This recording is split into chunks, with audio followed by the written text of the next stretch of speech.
Yay, another dog on my lap. This is the e.l.f. eyelid primer. I believe this is $1 or $2.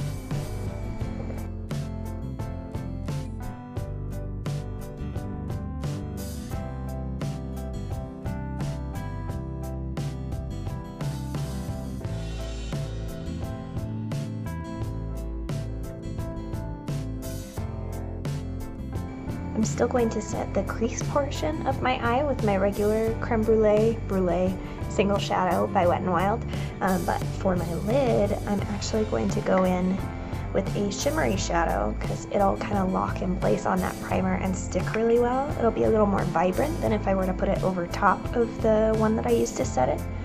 This is La Sand by Milani. This is a gel powder eyeshadow. I'm just gonna put this on like the inner 2/3 of my lid.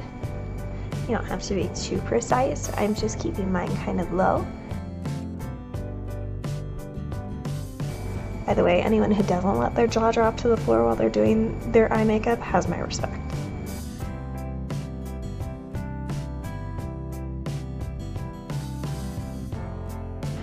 Swiping up my finger on a paper towel I have in front of me, and then going in with Brulee.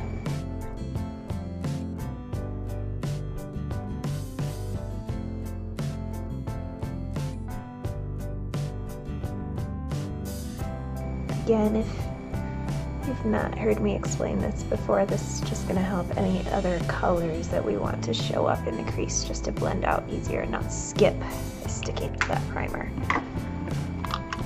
Now I'm going to take this Milani Must Have Naturals Everyday Eyes palette. These are the colors, and I'm going to be using these matte shades here mostly for this portion. I'm going to first go in with this shade here. This is the E23 by Morphe. Again, this is a synthetic brush. They actually discontinued this collection and replaced it with the Elite 2, which has like a red tip on the bristle. They're supposed to be even better than these. I can't keep up with all these new collections that makeup companies are constantly launching, so I'm not gonna spend my money again. Using this as our transition shade, you can take it up pretty high because it's gonna help the other colors to blend out.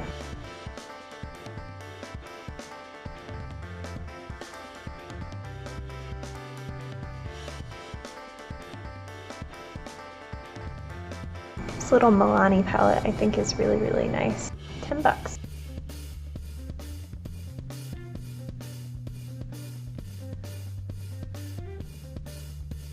Using my Sigma E25 brush, I'm going to take this single by Milani. This is called Bella Cappuccino. Just gonna add a little bit more depth to our crease and build it up a little bit.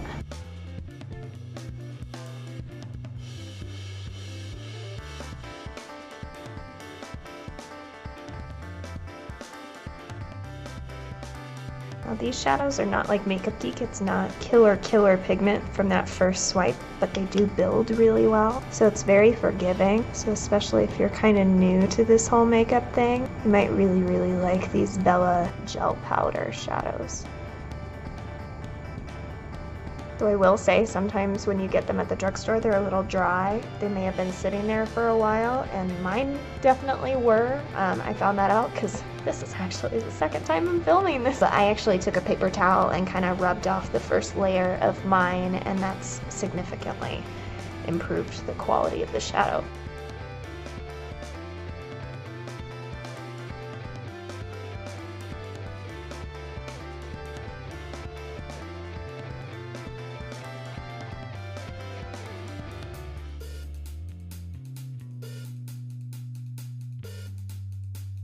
Now that that's on, I'm going to add a little bit of this second matte shade. Ooh, not flipping you off, sorry. This second matte shade on that same Sigma brush. I did wipe off a little bit of that last shadow that we used, just so that you're aware. Full disclosure. And I'm gonna focus this on the outer corner. Everybody's facial structure is a little bit different, so if your eyes are really far apart, I would actually make this a halo eye instead and maybe add this dark in here as well and kind of balance it out.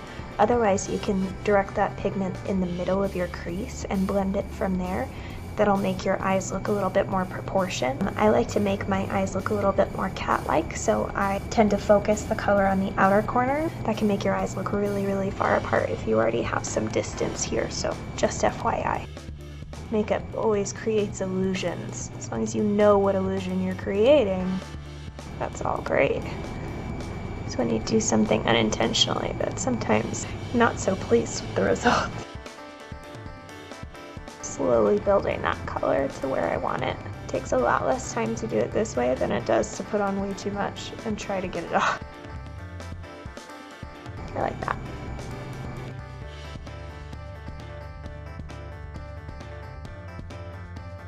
See, I went a little too heavy with this. I got impatient. It's gonna be fine. I know how these shadows work, so it'll blend out, but I should have just been patient and did it like the other side and built it up. Practice what you preach, Jaclyn.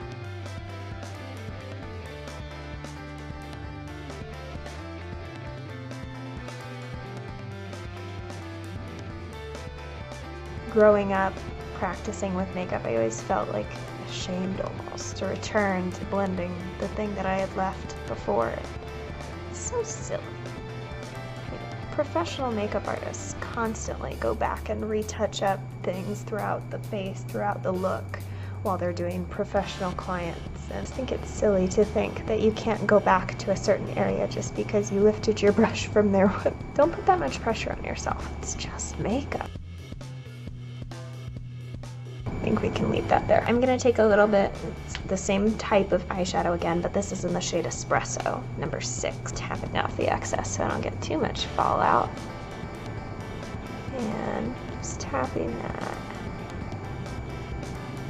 This is a tiny little crown brush. I feel like I always purchase them in bundles off of Outlook. If you're not familiar with that, it's Nordstrom's flash sale site. It's similar to Nordstrom Rack. They're kind of a linked website. They have their own app. It's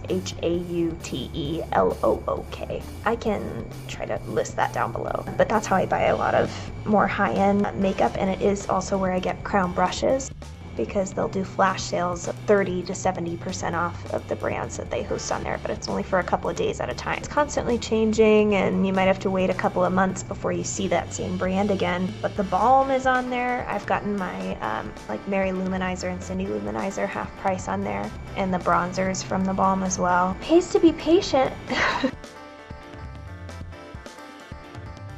If you keep your eyes peeled, you can find some really luxury things at really discounted prices. But that's where I get my crown brushes, so I apologize that they don't have individual names and stuff. It's because I buy the synthetic set. I really, really like their synthetic brushes, particularly these ones that have the like white to gray coloring.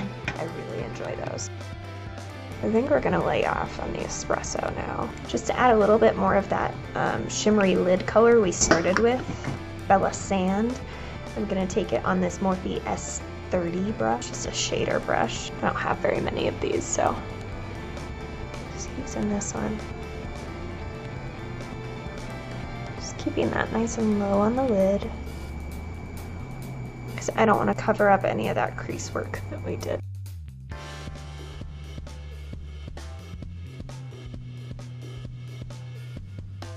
I had no additional product on there, just for the record. Now, because I just like to keep it interesting, I'm gonna actually layer another shadow on top of that one just to create a little more dimension. Number 1 shade, this base shade they have in here.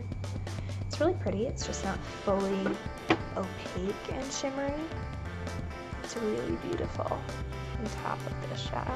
Just using that same brush.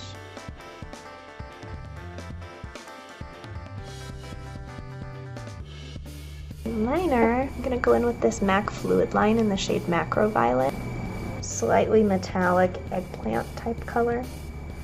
It's really gorgeous. This is a paintbrush by Royal and Langnickel, actually, and this is the only Royal and Langnickel brush that I own, and it's a paintbrush, not from their actual makeup brush line. But I purchased this when I couldn't find an angled brush that I wanted for gel liner. It's just this teeny tiny little angled brush. If this brush was $2 or $3, and I'm just gonna do like a little half liner.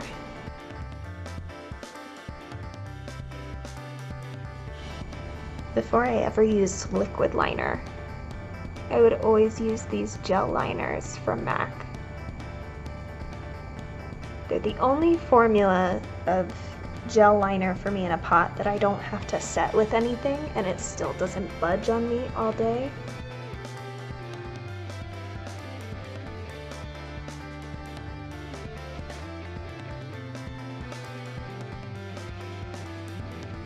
And if you're sitting there thinking, Jaclyn, I can't wear purple eyeliner, that's crazy. I really think that purple is a very, very wearable color, and that more people can wear it than think they can. It's subtle enough to still look just like a brown or a black. It adds a little bit of color. And especially on green eyes, purple is incredibly, incredibly flattering. I always hope it'll bring out the green in my eyes, but I rarely have such luck.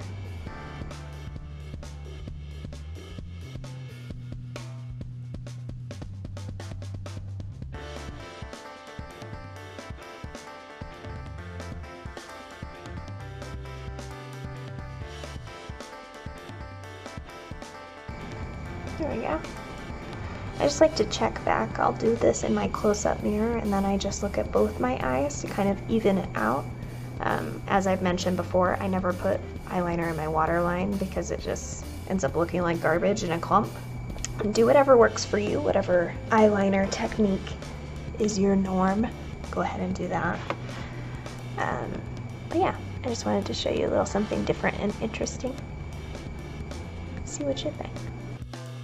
So now that we've done our skin and our brows, we're gonna finish up the eyes. I'm gonna go in with this Milani Bella Cappuccino shade again that we used on the upper crease. This one here. And I'm gonna use a Morphe E36. Again, this Elite collection is no longer available. They relaunched an Elite 2 collection that supposedly is better with like red tips on the brushes. I can't speak to that because I don't own them, but I'm just taking a little bit of that cappuccino color on my lower lash line.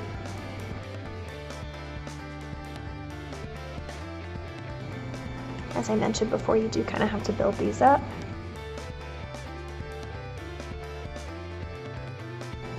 Just adds a little bit more depth down there, which as someone who has kind of puffy under eyes, I really appreciate. Also, if you're concerned for my well-being by how red my eyes get every time I go on my lower lash line, it's only been like that since I had corrective surgery.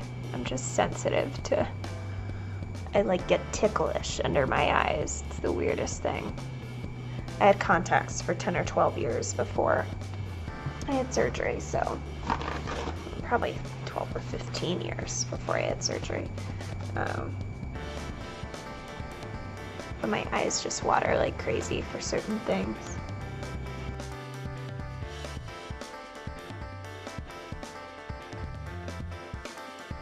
This E24, it's a kind of generously sized pencil brush. It's really, really soft is why I like it, and it comes to a really nice fine point. I'm gonna go back into this palette here with that darker brown shade here, and just apply this just on the outer half of my lower lash line.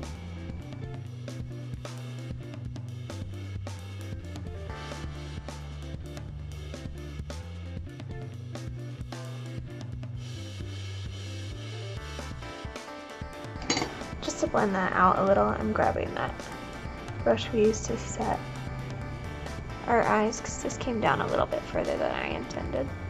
For our inner corner highlight, I'm going to use this Triple Crown Baked eyeshadow, which is the same thing that I use to highlight my face. I'm going to take that on this e.l.f. Professional Concealer brush, this little bitty thing. I believe this is a $1 brush. And just mixing those golden white shades. Put that in our inner corner. For very in your face, inner corner highlight. I'll go in and blend that in a second.